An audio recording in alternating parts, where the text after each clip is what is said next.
पंचोटा साहब, सर आपने सुनी बात अशतर औसाफ साहब की, सर यही कि पेपर वर्क जो था वो मुकम्मल नहीं हुआ, और दूसरा कि अगर इलेक्शंस के लिए आप अगर एक इंडिविजुअल भी या एक फ़र्द भी अपने कागजात नहीं जमा करवाता तो इलेक्शन नहीं लड़ सकता। इसी तरह इन रिजर्व सीट्स का जो पेपर वर्क था वो नहीं हुआ। और दूसरा सर बहुत अहम बात की मेरे ख्याल में उन्होंने कि ये पार्टीज़ की एलोकेशन है, ये इसका कोई ताल्लुक नहीं है जो वोटर्स हैं उनके हकूक से। जी, मैं इसको बेसिकली ये अशरफ साहब की जो बात है, बिल्कुल अगर आप स्ट्रिक्ट लीगल इंटरप्रिटेशन देखें तो उसको एक देखने का मुख्तलिफ दूसरा जाविया ये है कि ये जो नशस्तें हैं इनकी तारीफ आर्टिकल 51 आपकी जो आइन के आर्टिकल 51(1) में है। अब अगर आप उसकी थोड़ी सी डेफिनेशन में जाएं तो वहां पर लिखा हुआ है कि देयर शैल बी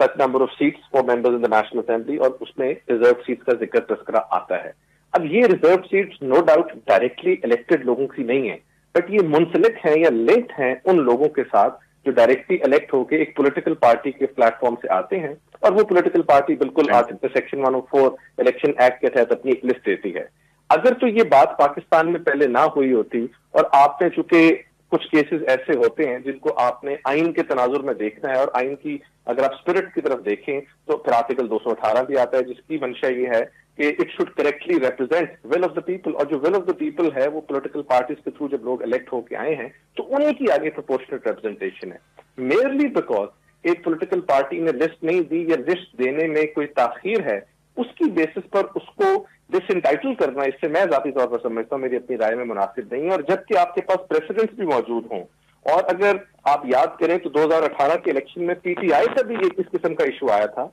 उनकी जो लिस्ट है वो नहीं जो आपकी माइनॉरिटी से रिलेटेड थी, और उसमें आई थिंक महेंद्र पाल सिंह साहब ने भी एक पिटीशन सबमिट की थी जो कि अलाउ हुई थी। फिर बाप पार्टी का केस आपके सामने मौजूद है, and there are several examples. अब सवाल ये है कि अगर ये चीज रेक्टिफाइबल है और रेक्टिफाई हो सकती है, और वो लोग जो ऐवान में 91 लोग एक पॉलिटिकल पार्टी के साथ लिंक होकर बैठे हुए हैं, और ये देखा जाए हर तरीके से फेयरनेस के प्रिंसिपल्स पर भी वैसे भी ये उनसे रिलेट होनी चाहिए सीट, उन सीटों को बांट देना और वो बाकी पॉलिटिकल पार्टीज, मैं जाती तौर पर समझता हूँ कि ये शायद आइन की स्पिरिट भी ना होगी, फेयरनेस के प्रिंसिपल भी ना होगी। मैंने स्टार्ट में कहा कि अगर बहुत स्ट्रिक्ट लीगल इंटरप्रिटेशन करेंगे तो बिल्कुल बात और तरफ जाएगी। मेरे नजदीक ये एक और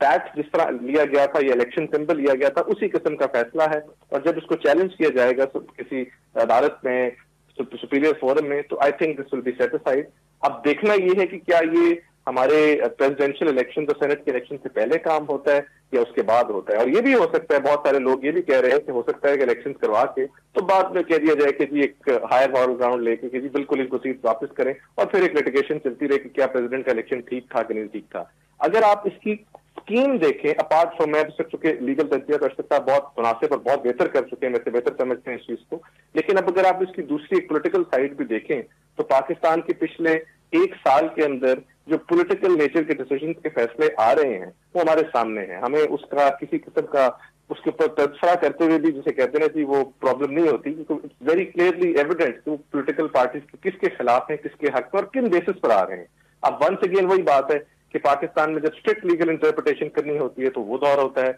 और जहां पर आपने एक ऐसा व्यू लेना होता है जिसमें आइन को आप वाइडली इंटरप्रेट करते हैं तो वो भी हो जाता है। यहाँ पर आई थिंक जरूरत थी कि इन नशस्तों को उस पॉलिटिकल पार्टी के साथ या उन लोगों के साथ मुंसलिक किया जाता जिनके साथ ये हो सकती थी, और एक डिसीजन इस पर इलेक्शन कमीशन को देना चाहिए, मेरी अपनी नजर। बिल्कुल ठीक।